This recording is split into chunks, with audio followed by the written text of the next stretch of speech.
మన ప్రభు అయిన యేసుక్రీస్తు వారి నామంలో వందనాలు తెలియచేస్తున్నాను. అందరికి వందనాలు. కొద్ది నిమిషాలు మనము దేవుని వాక్యాన్ని ధ్యానం చేసుకుందాం. శ్రద్ధ కలిగి దేవుని మాటలు ఆలకించండి. ప్రియమైన దేవుని బిడ్డలారా, గతించినటువంటి అనేక వారాల నుంచి మనం క్రమంగా అనేక మంది స్త్రీల కొరకు మనం జ్ఞాపకం చేసుకుంటున్నాం. నిజమే, ప్రతివారి చరిత్ర తెలుసుకోవటం చాలా ముఖ్యమైనటువంటి సంగతి. ఈరోజు ఒక స్త్రీ కోసం మనము జ్ఞాపకం చేసుకుందాం. బైబిలు గ్రంథమంతటిలోనూ మహాబలిశాలి అయినటువంటి సంసోను అనేటువంటి వ్యక్తికి జన్మనిచ్చినటువంటి తల్లి మానోహ భార్య. ఆమెని గురించి కొన్ని విషయాలు మనం తెలుసుకుందాం.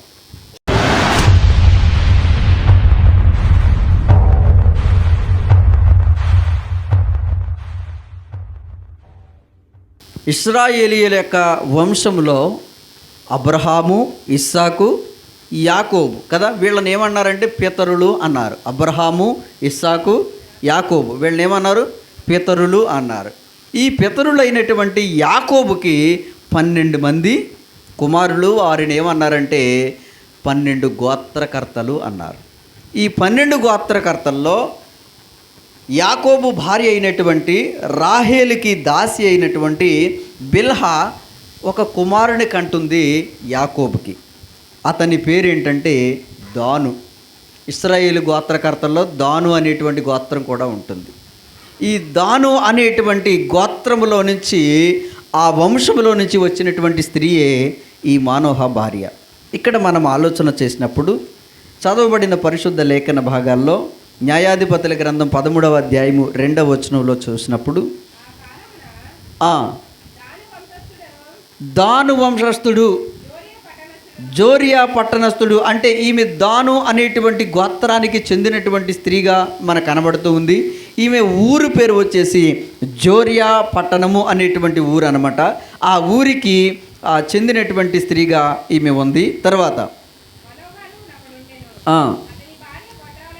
అయితే ఈమెలో ఉన్నటువంటి ఒక విచారకరమైనటువంటి సంగతి ఏంటంటే, ఈమెకి చాలా కాలం నుండి పిల్లలు లేరు. చాలా కాలం నుండి ఈమెకి పిల్లలు లేరు. నిజంగా చెప్పాలంటే అప్పుడే కాదు, ఇప్పుడే కాదు, ఎప్పటికీ కూడా ఒక విచారకరమైనటువంటి సంగతి ఏంటంటే, ఎవ్వరూ ఇవ్వలేనిది దేవుడు మాత్రమే ఇవ్వగలిగినది పిల్లల్ని. హల్లెలూయా. ఈ పిల్లలు లేదు అనేటువంటి లోటు ఎవ్వరూ తీర్చలేరు. అలాగున బైబిల్లో ఒక వాగ్దానం ఉంటుంది, పిల్లలను నేను ఆశీర్వదించదను అని వాగ్దానం ఉంటుంది. అంటే పిల్లలను యొక్క ఆశీర్వాదం అలాగున కొనసాగుతుంది. కాబట్టి ఈరోజు అనేక మంది తల్లులు చాలామంది దేవుని యొక్క ఆశీర్వాదాన్ని అందుకోగలుగుతున్నారు. హల్లెలూయా.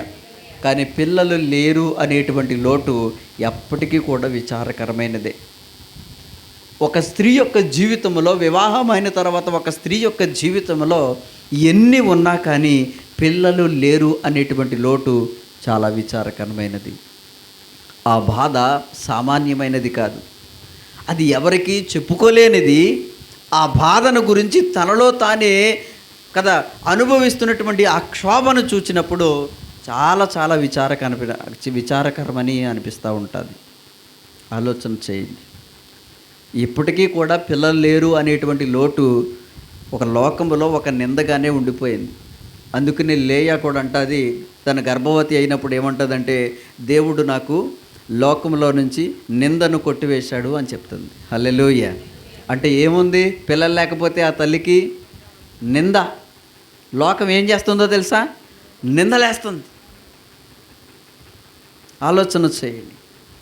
అయితే చాలా కాలం నుంచి ఈ మానోహ భార్య, ఈమె పేరు ఇక్కడ రాయబడలేదు, కానీ ఈ మానోహ భార్య చాలా కాలం నుంచి పిల్లలు లేకుండా ఉంది. అయితే ఆలోచన చేస్తే కనుక నిజంగా ఈమె ఏమీ చేయకోకుండానే దేవదూత దర్శనం కలుగుతుందంటారా? ఒక మూర్ఖురాలికి దేవదూత దర్శనం వస్తుందా? ఏమా? ఒక భక్తిహీనురాలికి వస్తుందా? అంటే నేనేమంటున్నానంటే, ఈమె ప్రార్థన, విశ్వాసము, భక్తి గురించి ఇక్కడ రాయబడకపోయినా ఈమె మంచి భక్తి పరురాలు, ప్రార్థనా పరురాలు అని చెప్పడానికి ఒక నిదర్శనం ఏంటంటే ఈమె దగ్గరికి దేవదూతే సమాచారం చెప్పడానికి వచ్చింది. హల్లెలూయా కదా. కాబట్టి ఈమె దేవదూత దర్శనం పొందినటువంటి స్త్రీగా ఉంది. అక్కడ మనం చూసినప్పుడు దేవదూత దర్శనమై ప్రత్యక్షమై ఆ స్త్రీకి ఏమని చెబుతుందంటే, నీవు ప్రస్తుతానికి గొడ్రాలువు, నీకు కానుపు లేకపోయెను, అయితే నీవు గర్భవతి అయి కుమారుణ్ణి కందువు. చాలా సంతోషకరమైన సంగతి కదా. నిజంగా ఆ సంగతి తనని ఎంత సంతోషపరుస్తుందో ఆలోచన చేయండి. దీర్ఘకాలము నుంచి పిల్లలు లేరు అనేటువంటి లోటుతోటి కదా విచారపడుతున్నటువంటి ఒక స్త్రీకి నీవు కదా గర్భమును దాల్చబోతున్నావు అనేటువంటి సంగతి చాలా చాలా సంతోషకరమైనటువంటి సంగతి. అయితే జాగ్రత్తగా ఆలోచన చేయండి. అయితే ఇక్కడ మొదట మనం గమనించాల్సినటువంటి విషయం ఏంటంటే, ఇశ్రాయేలీయుల పట్ల దేవునికి ఒక ప్రణాళిక ఉంది. ఇశ్రాయేలీయుల పట్ల దేవునికి ఒక ప్రణాళిక ఉంది. ఆ ప్రణాళికను అమలు చేయటానికి ముందే ఆ ప్రణాళికను తెలియచేసినటువంటి కదా దేవదూత ముందుగా మానోహ భార్యకు తెలియచేసింది. అయితే దేవుని ప్రణాళికను ముందుగానే గుర్తించినటువంటి స్త్రీ మానోహ భార్య. హల్లెలూయా. అయితే ఆలోచన చేయండి. అంటే ఇక్కడ ఏమని రాయబడుతూ ఉందంటే, ఫిలిస్తీయుల చేతిలో నుండి ఇశ్రాయేలీయులను విడిపించడానికి ముందుగానే దేవుడు తన ప్రణాళికను ఒక స్త్రీకి కదా దేవదూత ద్వారా తెలియపరచబడింది అనే సంగతిని మీకు జ్ఞాపకం చేస్తున్నాను. దీనిని బట్టి ఆమెలో ఒక రకమైన 2 రకాలైన సంతోషాలు. ఒకటి, తను గర్భవతి అవ్వబోతుందనే సంతోషం ఒకటి. అప్పటికి వీళ్ళు ఎక్కడున్నారో తెలుసా? ఫిలిస్తీయులకు బానిసలుగా ఉన్నారు వీళ్ళు. ఇశ్రాయేలీలు ఎక్కడున్నారు? ఫిలిస్తీయులకి దాసులుగా, బానిసలుగా ఉన్నారు. వాళ్ళని విడిపించడానికి ఇదిగో న్యాయాధిపతి ఒకడు రాబోతూ ఉన్నాడు అని ఒక సంతోషం. అంటే త్వరలో మాకు విడుదల దొరకబోతూ ఉంది, ఈ బానిసత్వం నుంచి విడుదల దొరకబోతుంది, దేవుడు స్వతంత్రాన్ని, స్వేచ్ఛని ఇవ్వబోతున్నాడు అనే సంతోషం ఒకటి. రెండవ సంతోషం ఏంటంటే తాను గర్భవతిని అవుతున్నాననేటువంటి సంతోషం ఒకటి. అయితే ఆలోచన చేయండి. ఇక్కడ దేవదూత కొన్ని కండిషన్స్ పెట్టింది. మానోహ భార్యకి ఏం పెట్టిందో తెలుసా? కొన్ని కండిషన్స్ పెడుతుంది. ఏమని అంటుంది? నువ్వు గర్భవతి అవుతావు, అయితే 4వ వచనం చదువుతాను. కాబట్టి నువ్వు జాగ్రత్తగా ఉండాలి. ఫస్ట్ జాగ్రత్తగా ఆలోచన చేయండి. ఏం చేయాలంట? జాగ్రత్తగా ఉండాలి. తర్వాత ద్రాక్ష రసాన్నే కానీ మద్యమునే కానీ త్రాగకుండుము అని రాయబడి ఉంది ఇక్కడ. గుర్తుపెట్టుకోండి. ఇంకా చెప్పాలి అని అంటే అసలే ద్రాక్షవల్లి నుండి అంటగా ద్రాక్ష చెట్టు నుండి వచ్చినది ఏది ముట్టుకోకూడదని ఉంది కదా.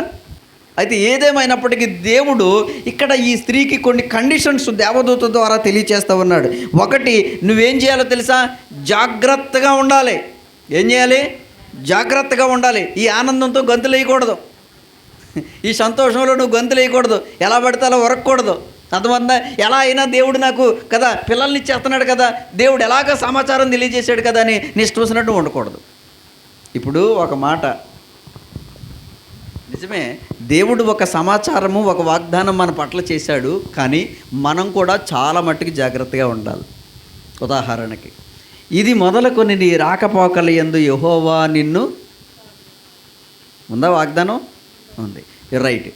నీ రాకపోకల యందు యెహోవా నిన్ను కాపాడును కదా అని అనుకుని 120, 150లో వెళ్ళిపోతున్నాడు ఇంకో బండి మీద, ఎలా ఉంటుంది? మనం జాగ్రత్తగా ఉండాలి కదా. మనం జాగ్రత్తగా ఉంటా ఉంటే దేవుడు ఏం చేస్తూ ఉంటాడు? ఏమైనా అనుకోని సంభవాలు జరుగుతున్నప్పుడు దేవుడు ఏం చేస్తూ ఉంటాడు? కాపాడుతూ వస్తూ ఉంటాడు. అంతేకాని దేవుడు ఎలాగా కాపాడుతాడు కదని 120 కిలోమీటర్ల వేగంతో 100లోనో 80లోనో 70లోనో వెళ్ళిపోతున్నాడు ఇంకో మోటార్ సైకిల్ వేసుకుని, అప్పుడు కూడా ఇదే వాగ్దానం పనిచేద్దా? కాబట్టి నువ్వు గర్భవతి అయ్యున్నావు, మంచిదే. అయితే ఏం చేయాలి తెలుసా? జాగ్రత్త.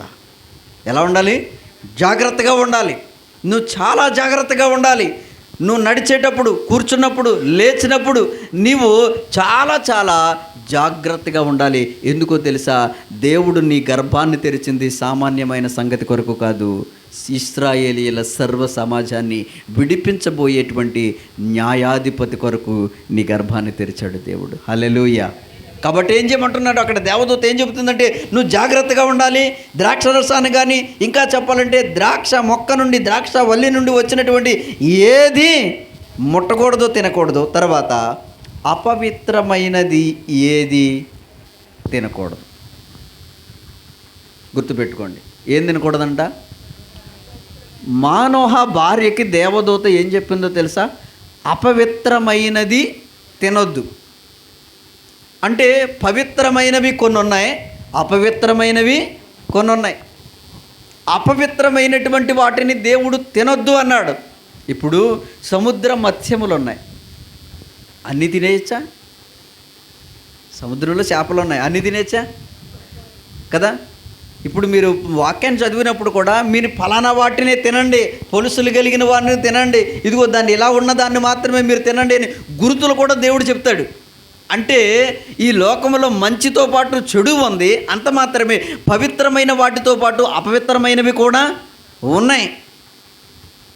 ఏది పడితే అది తినేయటానికి క్రైస్తవుడికి అనుమతి లేదు. కానీ ఈ రోజుల్లో సమర్థింపులు ఎక్కువైపోయి ప్రార్థించుకుని ఏది పడితే తినేచ్చు, ఎలా పడితే అలా తినేచ్చు అని వాళ్ళు ఇష్టం వచ్చినట్లుగా కదా వెసులుబాటులు కల్పించుకుంటున్నటువంటి క్రైస్తవులు ఎక్కువైపోయారు ఈరోజు. దాని వలన వాళ్ళకి ఏమవుతుందో తెలుసా? దేవుని భయం వీడుతుంది. రెండవది, వారి యొక్క భక్తి విశ్వాసానికి భంగం కలుగుతుంది. క్రైస్తవ్యం అంటేనే ఒక వ్రతం. గుర్తుపెట్టుకోండి, ఏంటో తెలుసా? క్రైస్తవ్యం అంటే ఏంటి? ఒక వ్రతం. ఇక్కడ పుట్టినోట్లో ఏమని రాయబడిన తల్లి ఒకసారి చదువుతారు. అక్కడ ఏ పుట్టినోట్లో రాయబడిన మాట ఏమవుతామా? వ్రతము. మానోహ భార్యకి అది వ్రతం అయితే క్రైస్తవ్యాన్ని, క్రీస్తులోనికి వచ్చినటువంటి మనకి ఈ భక్తి వ్రతం. కాబట్టి ఈ భక్తిలో కొన్ని నిష్ట కలిగినటువంటి వాటిని ఈ వ్రతంలో ఉన్నప్పుడు మనం కొన్నిటిని ముట్టకూడదు, కొన్నిటిని తినకూడదు, కొన్నిటిని విడిచిపెట్టాలి. మీరు అన్యజనులతో చేరి వారి క్రియలను నేర్చుకోవద్దు అని వాక్యం ఉంది. అర్థమవుతుందా? అవిశ్వాసులతో జోడుగా ఉండకూడదు. ఇలాగున లోకములో కొన్నిటికి వేరుగా ఉండమని దేవుడు చాలా పర్యాయములో ఆజ్ఞాపించాడు. ఇప్పుడు ఉదాహరణకి వైఎస్ రాజశేఖర రెడ్డి గారి ఉనికి లోకంలో ఉంది కాబట్టి ఆయన విగ్రహాలు వచ్చినాయి, అవునా? అంబేద్కర్ ఉనికి లోకంలో ఉంది కాబట్టి అంబేద్కర్ విగ్రహాలు వచ్చినాయా లేదా? దయ్యం లేకోకుండా, దాని ఉనికి లేకోకుండా ఎలా వస్తుంది అసలే?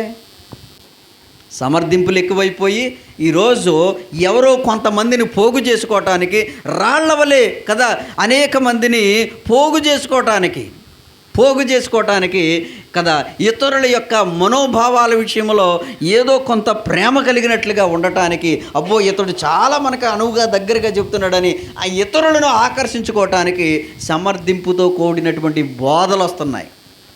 జాగ్రత్తగా ఉండాలి. దేవుడు ఒక్కసారి చెప్పాడు, అర్పితమైనది ఒక విగ్రహము దగ్గర ఉన్నటువంటి అర్పితమైనటువంటి దాని జోలికి మనం ఇప్పుడు వెళ్ళకూడదు అసలే. ఎందుకంటే మనం వ్రతంలో ఉన్నాం. మనం ఎందులో ఉన్నాం? క్రైస్తవ్యం అనేటువంటి ఒక వ్రతాన్ని ధరించినటువంటి వారమై ఉన్నాం. హల్లెలూయా. కాబట్టి ప్రియమైన దేవుని బిడ్డలారా, ఇక్కడ మానోహ భార్యకు కూడా కొన్ని విషయాలు చెప్పారు. నువ్వు ఏం చేయాలంట?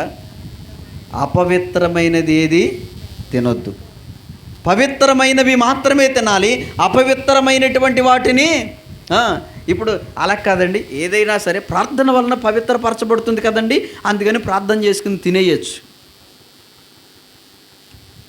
అమ్మా, యాసిడ్ బాటిల్ ఇచ్చి ప్రార్థన చేసుకుని తాగేమంటే మరి ఏదైనా పవిత్రమే కదా, తాగి బాగుంటుంది కదా. లేకపోతే పాయిజన్ బాటిల్ ఇచ్చుకుని ప్రార్థన చేసుకుని తాగి, లేకపోతే అదేదో పప్పు తిట్టే చచ్చిపోతారు. ఏం పప్పు అమ్మ అది? గన్నేరు పప్పు. ఆ పప్పు జీడిపప్పులు, బాదం పప్పులాగా ఆ గన్నేరు పప్పు కూడా ప్రార్థన చేసుకుని తినే. ఎందుకంటే నీకు పవిత్రం కదా అన్నీని. దేవుడు దేన్ని అపవిత్రపరచలేదా? అన్నీ పవిత్రాలే కదా, ఇంకేంటి? పవిత్రాలు, అన్నీ పవిత్రాలు. ఇంకా అలా లెక్కేసుకుంటే కనుక ఇంకా దేవుడు మరి కొన్నిటిని మాత్రమే మీరు వాక్యాలు పాత నిబంధనలు మీరు చదివినప్పుడు ఇది తినండి, ఇది తినకూడదు అని ఇశ్రాయేలీకి చాలా కట్టడి. సముద్రంలోనేమో పొలుసు కలిగినటువంటి వాటిని ఇది ఎలా ఉన్నదాన్ని తినండి, తర్వాత ఆకాశంలో ఎగిరే వాటిని, లేకపోతే భూమి మీద నడిచే వాటిలో ఏది తినాలో ఏది తినొద్దో దేవుడు చాలా స్పష్టంగా తెలియచేశాడు. ఎందుకు తెలియచేశాడంటే కొన్ని అపవిత్రమైనవి కూడా ఉన్నాయి. ఎందుకు? మరి అన్నీ పవిత్రంగానే ఉంచేచ్చు కదా, గొడవ లేకుండా పోతుంది. మళ్ళీ ఈ లోకంలో మళ్ళీ అపవిత్రమైనవి ఎందుకు అని అంటే అవి ఉంటేనే పవిత్రమైనవి ఏంటో తెలుస్తుంది. వెలుగు విలువ తెలవాలంటే దానికి ఆపోజిట్ ఏముండాలి? చీకటి ఉంటేనే కదా పగటి విలువ. ఇప్పుడు రాత్రి ఉంది కాబట్టి పగటి విలువ ఏంటో తెలుస్తుంది. కాబట్టి దేవుడు కొన్నిటిని అపవిత్రపరిచాడు.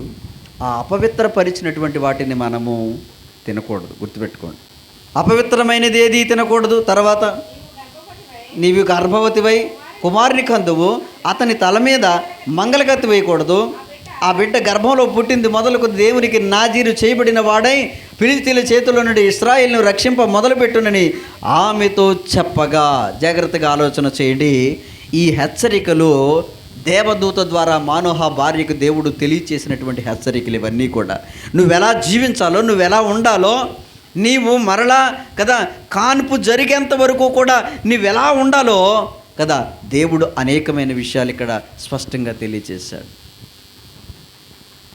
మనం చెప్పామనుకో, ఈ కాలం వాళ్ళకి, ఈ కాలంలో వారికి ఇలాంటి హెచ్చరికలు కనుక మనం ఇచ్చామా, అమ్మాయి నువ్వు అలా ఉండకూడదు, నువ్వు ఇలా ఉండకూడదు, నాయనా నువ్వు ఇలా ఉండకూడదు, నీ ప్రవర్తన అలా ఉండకూడదు, నువ్వు ఇలా ఉండాలి అని ఏమైనా మనం కండిషన్స్ ఏమన్నా పెట్టామా, మనమే వాళ్ళకి పెద్ద శత్రువులు. నువ్వు ఇలా జీవించాలి అని ఎవరికైనా పిన్ను కూర్చుని ఇలాగ కరెక్ట్గా సూటబుల్గా చెప్పు, వేలెత్తి చూపించు, నువ్వు ఇలా జీవించాలి, నువ్వు ఇలా ఉండాలి అని 1-2 కండిషన్స్ పెట్టు. ఇప్పుడు ఇంటికి వచ్చిన కొత్త కోడలకి ఇలా ఉండాలమ్మా, అలా ఉండాలమ్మా అని 4-5 కండిషన్లు పెట్టండి. 3వ రోజే బ్యాగ్ చదివేస్తుంది. అవునా కదా? ఇప్పుడు ఎవ్వరికి కూడా కదా, చిన్న పిల్లలకి కూడా మనం ఏదైనా చెబితే వినే మనస్తత్వం ఎవరికీ ఉండట్లేదు. అవునా కదా? ఇప్పుడు ఏవైనా కొంచెం కొన్ని హెచ్చరికలు ఏవైనా మనం ఒకవేళ కొన్ని హెచ్చరికలు ఏవైనా తెలియచేస్తే వాటిని అంగీకరించడానికి కావాలి ఆ జ్ఞానం కూడా కొంతమందికి ఉండక, నేను వినాలా వీళ్ళ చెబితే అనేటువంటి ఆలోచన వచ్చేస్తుంది. కొంతమందికి ఏమో ఇప్పుడు ఇలాగే చెబుతారు, ఇవన్నీ పాటించాలా, ఎక్కడ చేయాలి, ఎక్కడ చేయాలి అనేటువంటి ఆలోచనలు. మానోహ భార్య చాలా సాత్వికముతో ఆ దేవదూత ద్వారా తెలియచేయబడిన హెచ్చరికలన్నిటినీ 1 రోజు కాదు, 2 రోజులు కాదు, కానుపు కదా, కానుపు జరిగేంత వరకు అంటే ఇంచుమించుగా 1 సంవత్సరం పాటు అనుకోండి, 9 నెలలు, ఆ పైబడి అటు ఇటుగా లెక్కేసుకుంటూ పోను, కనీసం 1 సంవత్సరం పాటు చాలా నిష్ట కలిగినటువంటి వ్రతంలో తను ఉండాలి. ఇక్కడ ఆలోచన చేయండి. ఇన్ని హెచ్చరికల చేత కదా ఆమె ఈ హెచ్చరికలన్నీ కూడా దేవుడు తెలియచేసినప్పుడు వాటికి అనుగుణంగా జీవించింది. అంత మాత్రమే కాదు, ఇక్కడ ఆలోచన చేస్తే గనక ఈ సంగతులన్నీ తన మాత్రమే విన్నది, తన భర్తకు కూడా ఈ విషయాలు తెలియచేయాలనేటువంటి విషయంతోటి అక్కడ 6వ వచనం చదువుతాను. అందుకు మానోహ, నా ప్రభువా, నీవు పంపిన దైవజనుడు మరలా మా యొద్దకు వచ్చి పుట్టబోవు ఆ బిడ్డకి మేమేమేం చేయవలనో దాన్ని మాకు నేర్పినట్లు దయచేయమని యెహోవాను వేడుకొనగా. చూసారా, భార్యాభర్తలు ఇద్దరు కూడా మంచి ప్రార్థనాపరులు. ఇంకా ఆలోచన చేస్తే గనక భర్తతో పాటు మోకరిల్లినటువంటి స్త్రీగా ఇక్కడ మానోహ భార్య కనబడుతూ ఉంది. హల్లెలూయా. ఈ రోజుల్లో ఏమంటున్నారంటే, కాస్తో కూస్తో మారు మనసు వచ్చి ఒకవేళ భర్త మార్పు చెంది ప్రార్థన చేసుకుంటున్నాడు అనుకో, అమ్మా మనం దేవుని బిడ్డలం, నువ్వు కూడా చిన్న ప్రార్థన చేసుకోవాలమ్మా అంటే ఏమంటారు? నీ భక్తి నీదే, నీ ప్రార్థన నీదే, నీ విశ్వాసం నీదే. నీ భక్తి ఏదో నువ్వు చేసుకో, నీ ప్రార్థన ఏదో నువ్వు చేసుకో, నన్ను మాత్రం అందులోకి లాగొద్దు, ఇలా అంటారు కదా. ఈరోజు నేను అంటూ ఉన్నాను, అసలే నిజంగా ఏ కుటుంబంలో భార్య భర్త కలిసి మోకరించగలుగుతున్నారు? ఏ కుటుంబంలో కుటుంబ ప్రార్థన జరుగుతుంది? అసలే ఏ కుటుంబంలో తన భార్య తన భర్త బిడ్డలు కలిసి కనీసం ఒక 20 నిమిషాలైనా సరే ఓ పాట పాడుకుని, ఓ కీర్తన చదువుకుని, లేదా ఒక వాక్య భాగాన్ని చదువుకుని, నలుగురు కలిసి చిన్న ప్రార్థన చేసుకుని దేవుని స్తుతించుకునేటువంటి కుటుంబ ప్రార్థన ఎక్కడుంది? అసలే ఒకరు ప్రార్థన చేస్తే ఇంకొకరు ప్రార్థన చేయరు, ఒకరు భక్తిలో ఉంటే ఇంకొకరు లోకంలో ఉండటం. మానోహ ప్రార్థిస్తూ ఉంటే మానోహ భార్య కూడా తన భర్తతో పాటు మోకరిల్లింది. మోకరిల్లి వారు చేసే ప్రార్థన ఏంటో తెలుసా? నీవు నాకు ఇస్తానన్నటువంటి బిడ్డ కదా, ఆ బిడ్డ కొరకు మేమేం చెయ్యాలో మరొక్కసారి మాకు తెలియచేయమని దేవుణ్ణి వేడుకుంటున్నారు. హల్లెలూయా. నిజంగా చెప్పాలంటే ఈరోజు మా పిల్లల్ని ఎలా పెంచాలి, నీ కొరకు ఎలా వీళ్ళని పెంచాలి, వీళ్ళకి ఎలా దేవుని భయం నేర్పించాలి అనేటువంటి ప్రార్థన చేసేవాళ్ళు ఉన్నారా? వీళ్ళు చూడండి ఎంత మంచి ప్రార్థన చేస్తున్నారు. పుట్టబోవు బిడ్డ అంటే ఇంకా బిడ్డ పుట్టలేదు. పుట్టబోవు బిడ్డకు మేమేం చేయవలనో దాన్ని మాకు నేర్పునట్లు దయచేయమని దేవుణ్ణంట వేడుకొనగా దేవుడు ఆ ప్రార్థన ఆలకించి మరో పర్యాయము దేవదూతను కదా వారి యొద్దకు పంపించినట్లుగా మనం చూస్తూ ఉన్నాం. ఎవరి జీవితంలో ప్రార్థన కరువవుతుందో, ఎవరి జీవితంలో వ్యక్తిగతంగా ప్రార్థన దేవునితో గడిపేటువంటి ఆ మంచి జీవితం లేకోకుండా ఉంటారో వారు సాతాను చెరలోనికి వెళ్ళిపోతారు. జాగ్రత్త. సాతాన్ని జయించటానికి, ఈ లోకములో ఉన్నటువంటి దురాత్మల సమూహాన్ని జయించటానికి, వాటిని మన కాళ్ళ కింద చితక తొక్కడానికి దేవుడు మనకిచ్చిన ఏకైక ఆయుధం ప్రార్థన. హల్లెలూయా. ప్రార్థన వలననే మన కుటుంబంలో బ్రతుకులు చక్కబడతాయి. ప్రార్థన వలనే మనకు ఆశీర్వాదం, ప్రార్థన వలనే మనకు దీవెన, ప్రార్థన వలనే మనకు క్షేమము, ప్రార్థన వలనే కదా మనకి దేవుని యొక్క కాపుదల, ప్రార్థన వలనే దేవుని సమాధానం. ప్రార్థన అంటే పరమ తండ్రితో చేసేటువంటి సంభాషణ. ప్రార్థన అంటే దేవుని దగ్గర గోజాడుకునేటువంటి సంగతి. ప్రార్థన అంటే దేవుని దగ్గర విజ్ఞాపన చేసేటువంటి మన యొక్క స్థితినంతటిని దేవుని దగ్గర పంచుకునేటువంటి సమయమే ప్రార్థన. అలాంటి ప్రార్థన మనం చేయగలుగుతున్నామా? వీళ్ళు ప్రార్థించిన వెంటనే దేవుడు ఆలకించాడు. శ్రేష్టమైనటువంటి మంచి ప్రార్థన వారు చేయగలిగారు. మానోహ భార్య నుంచి మనం నేర్చుకోవాల్సిన విషయం ఏంటంటే, ఇశ్రాయేలీయుల ప్రణాళికను, ఇశ్రాయేలీయుల పట్ల దేవునికి ఉన్న ప్రణాళికను ముందుగానే తెలుసుకున్నటువంటి స్త్రీగా ఉంది. అంత మాత్రమే కాదు, తన ప్రార్థనా జీవితం ద్వారా దేవదూత దర్శనం పొందినటువంటి స్త్రీగా ఉంది. అంత మాత్రమే కాదు, తన భర్తతో పాటు మంచి భక్తిని కొనసాగించినటువంటి స్త్రీగా ఉంది. ఇంకా ఆలోచన చేస్తే కనుక 13వ అధ్యాయం 19వ వచనం ఒకసారి చదువుతాను. ఆ దూత ఆశ్చర్య కార్యములు చేసినవి ఎట్లనగా, జ్వాలలు బలిపీఠం నుండి ఆకాశమునకు లేచుచుండగా యెహోదూత బలిపీఠం ముందున ఆ జ్వాలలలో పరమునకు ఆరోహణమాయిను అనే మాట ఇక్కడ రాయబడి ఉంది. మానోహ భార్య నుండి మనం నేర్చుకోవలసినటువంటి మంచి సంగతి ఏంటంటే, వారు దేవునికి అర్పణ ఇచ్చారు. అక్కడ జరిగిన కార్యాన్ని బట్టి వాళ్ళు ఏమి ఇచ్చారు? వాళ్ళు అర్పణ ఇచ్చారు. మొదట ఆతిథ్యం ఇద్దాం అనుకున్నారు. నీవిచ్చు ఆతిథ్యాన్ని నేను తినను అని అంటుంది దేవదూత కదా. నీవు ఇచ్చే ఆతిథ్యాన్ని అక్కడ 16వ వచనంలో ఉంటుంది. యెహోవా దూత ఏమంటుందో తెలుసా? నీవు నన్ను నిలిపినను నీ భోజనం నేను తినను అంటుంది. సరే, అయితే ఏం చేయాలంటే, నువ్వేదైనా దహన బలి ఇవ్వాలనుకుంటే అది దేవునికి అనగానే వాళ్ళు ఏం చేశారంటే ఒక అర్పణ అర్పించారు. ఏం చేశారు? వాళ్ళు ఒక అర్పణ అర్పించారు. అందుకనే యేసయ్య ఒక మాట చెప్పారు.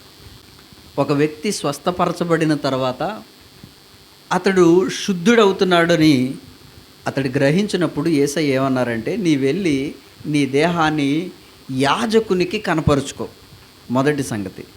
తర్వాత మోషే నియమించిన కానుక సమర్పించుకో అని అన్నారు యేసయ్య. అంటే మన జీవితంలో దేవుడు ఒక మేలు చేసిన తర్వాత ఏం చేయాలంట? ఒక అర్పణ అర్పించుకోవాలి. దాన్ని ఏమన్నారంటే కృతజ్ఞత అంటారు. హల్లెలూయా. ఈ కృతజ్ఞత లేనటువంటి వారు ఉంటారు కొంతమంది. దేవుడు ఎన్ని చేసినా, ఏమి చేసినా, ఎలా కాసినా అబ్బే నాకేమీ చేయలేదండి దేవుడు అనేటువంటి ఆలోచనతో ఉంటారు కొంతమంది. కృతజ్ఞత లేనటువంటి వారు విశ్వాసఘాతకులతో సమానం. కృతజ్ఞత అనేది మన జీవితంలో చాలా ప్రాముఖ్యమైనది. మనం తెల్లారు లేస్తే ఎంతమందికి చెప్తాం థ్యాంక్స్? ఆలోచన చేయండి. ఆపదలో 100 రూపాయలు అప్పించినోడికి కూడా చాలా థ్యాంక్స్ చెప్తూ ఉంటాం. కానీ దేవునికి కృతజ్ఞత చెప్పలేకపోతున్నాం. ఆరోగ్యం ఇచ్చాడు, ఆయుష్ ఇచ్చాడు దేవుడు కదా, మన బ్రతుకులకు నెమ్మది ఇచ్చాడు దేవుడు, మనల్ని సజీవులుగా ఉంచాడు, నివాసాలకి గృహాలను ఇచ్చాడు కదా, దేవుడు మన ప్రయాణాలకి క్షేమాన్ని ఇచ్చాడు, దేవుడు అనుక్షణము మనలను కంటికి రెప్పలా కాపాడుతూ ఉన్నాడు. ఇంకా చెప్పాలి అని అంటే నువ్వు నిద్రపోయినా ఆయన నిద్రపోతలేదు. హల్లెలూయా. దేవుడు నిద్రపోడు తెలుసా? మనం నిద్రపోతాం కానీ దేవుడు నిద్రపోడు. ఎందుకు అంటే ఇంకా చెప్పాలి అని అంటే అసలు పరలోకంలో రాత్రే ఉండదు. ఇంకా చెప్పాలంటే పరలోకంలో రాత్రి అనేది ఉండదు, అంతా ఇంకా వెలుగే, రాత్రి అనేదే ఉండదు. ఇంకా చెప్పాలి అని అంటే దేవుడంట కునుకడు, నిద్రపోడు. మనమన్నా నిద్రపోతున్నాం కానీ మనల్ని కాపాడేటువంటి దేవుడు కదా, ఇశ్రాయేల్ని కాపాడేవాడు కునుకడు, నిద్రపోడు. మనల్ని కాపాడే దేవుడు అంట కునుకడు, నిద్రపోడు. మరి మనం కృతజ్ఞత చెబుతున్నామా? దేవునికి కృతజ్ఞత అర్పణ ఇవ్వగలుగుతున్నామా? ఎన్ని మేలులు చేసినా అసలు కనీసం నోరు తెరిచి అబ్బా ఎదుటోళ్ళ మీద దెబ్బలాడాలంటే ఇంత నోరు వేసుకుంటాం కదా, ఎవరినైనా తిట్టాలంటే అబ్బా ఇంకేం ఉండదు, ఇంకా మన నోరు అంత పెద్ద నోరు ఇంకెవరికీ ఉండదు కదా. కానీ దేవుడు చేసిన కార్యాన్ని పంచుకోవడానికి నోరు పెగలదేంటండి అసలే. సాక్ష్యం, చిన్న సాక్ష్యం నిలబడి దేవుడు నా పట్ల ఈ కార్యం చేశాడు, నేను ప్రార్థించినప్పుడు ఇదిగో ఇలా జరిగింది, మీరు కూడా ప్రార్థన చేసుకోండి అని కదా, దేవుడు చేసిన కార్యాలను జనములలో ప్రకటించుడి అన్న ప్రకారంగా ఎప్పుడైనా ఒక్క సాక్ష్యమైనా చెప్పామా అసలే? ఏమ్మా మనం 4 మాటలు దేవుడు చేసిన మేలుని పంచుకోలేమా? ఎంత భయమో మనకి. వీళ్ళు దేవుడు చేసిన దానికి అర్పణ అర్పించారు. హల్లెలూయా. దేవునికి అర్పణ అర్పించారు. ఎంత మంచి సంగతో కదా. వీళ్ళు దేవునిని ప్రేమించేవారు కాబట్టే దేవునికి ఇవ్వగలిగారు. హల్లెలూయా. ఎవరు దేవుని ప్రేమిస్తారో వారు దేవుని కొరకు ఏదైనా ఇవ్వటానికి సిద్ధపడతారు. కాబట్టి మానోహ భార్య అర్పణ అర్పించుటలో భర్తకి మంచి సహకారిగా ఉన్నటువంటి భార్యగా ఇక్కడ మనకు కనబడుతూ ఉంది. తర్వాత వీళ్ళ దగ్గరున్న మరొక కదా విజ్ఞత ఇంకా జ్ఞానము ఏంటి అని అంటే 22 చదువుతలైతే, యెహోవా దూతని మానోహ తెలుసుకుని మనము దేవుణ్ణి చూచితిము గనుక మనము నిశ్చయముగా చనిపోదామని తన భార్యతో అన్నాడు. ఏమన్నాడు? ఎవరన్నారు ఈ మాట? మానోహ అన్నాడు. ఏమన్నాడు? ఎవరితో అన్నాడో? తన భార్యతో అన్నాడు. ఏమన్నాడో? మనం దేవుణ్ణి చూచాం కాబట్టి దేవుణ్ణి చూచినోడు ఎవడో కూడా బ్రతకడు అంటే ఇంకా దేవదూతని వీరు ఏమనుకుంటున్నారంటే దేవుడు అనుకుంటున్నారు. కాబట్టి దేవుణ్ణి కదా, దేవుణ్ణి ఏ నరుడు చూడడో, చూచాడో చచ్చిపోతాడు. కాబట్టి మనం ఎలాగో చూసేసి ఉంటాం, చచ్చిపోతామేమో అని తన భార్యతో అంటే, భార్య చెప్పినటువంటి మంచి ఆలోచన చూడండి. దిగులులో విచారములో కదా కృంగిపోతున్నటువంటి భర్తకి మంచి ఆలోచన ఏమనిచ్చిందో తెలుసా? ఎంత విజ్ఞానమో చూడండి. అక్కడ ఏమని చెప్పింది? అతని భార్య ఏమంటుందో తెలుసా? యెహోవా మనలను చంపగోరిన ఎడల ఆయన దహన బలిని నైవేద్యమును మన చేత అంగీకరింపడు, ఈ సంగతులన్నిటినీ మనకు చూపించడు, ఈ కాలమున ఇట్టి సంగతులు మనకు వినిపింపడని అతనితో చెప్పాను. భర్తను ధైర్యపరుస్తుంది. చనిపోతామేమోనని భయపడుతున్నటువంటి భర్తకి ఏం చెప్తుంది? ధైర్యం చెప్తుంది. విజ్ఞత కలిగిన వారు, జ్ఞానం కలిగినటువంటి వారు, నెనరు కలిగినటువంటి వారు, దేవుని యొక్క వాక్యాన్ని నేర్చుకున్నటువంటి వారు ఏం చేస్తారంటే కుటుంబంలో జరిగేటువంటి ప్రతి సంగతిలోనూ వారికి దేవుడిచ్చిన ఆలోచనలు, తలంపులను బట్టి మంచి ఆలోచనలు కుటుంబంలో తెలియచేస్తూ ఉంటారు. అలా మీరు కూడా ఉండాలి.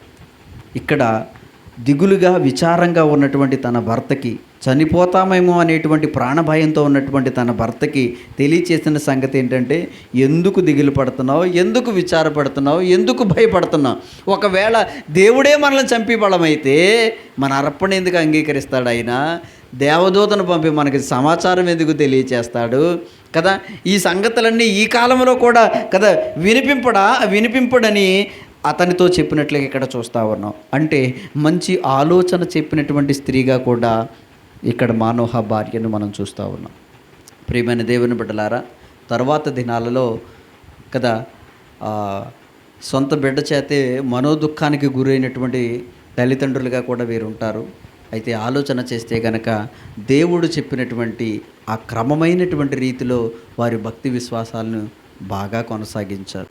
ఎక్కడ మాట తప్పిపోలేదు, ఎక్కడ దేవుని మాటను పెడచెవిని పెట్టలేదు, ఎక్కడా కూడా కదా ఇందులో దేవుడు హెచ్చరించిన హెచ్చరికల్లో దేన్ని కూడా వదిలిపెట్టేయలేదు. మీరు వినువారు మాత్రమై ఉంటే మిమ్మును మీరు మోసపరుచుకున్నట్లని వాక్యం ఉంది తెలుసా? ఎప్పుడూ కూడా ఈ చెవితో వినేసి ఈ చెవితో వదిలేయకూడదు. ఇక్కడ విన్నది లోపల హృదయంలోనికి వెళ్ళాలి. ఎప్పుడు వినేవాళ్ళంట తమను తాము మోసపుచ్చుకున్నట్లే వినేవాళ్ళు మాత్రమే కానీ ఉండిపోకూడదు, విని దానిని ఆచరించేవారిగా ఉండాలి మనం. కాబట్టి ఇక నుంచి దేవుడు తెలియచేసిన పరిశుద్ధ గ్రంథములో మనకు తెలియచేసిన హెచ్చరికలు అనేకమైనవి ఉన్నాయి. వాటన్నిటి యందు మనము భక్తి విశ్వాసాలను కొనసాగించేవారిగా ఉండాలి అనే విషయాన్ని తెలియచేస్తూ ఈ మాటలు ముగిస్తూ ఉన్నాను. దేవుడి మాటలు దీవించునుగాక.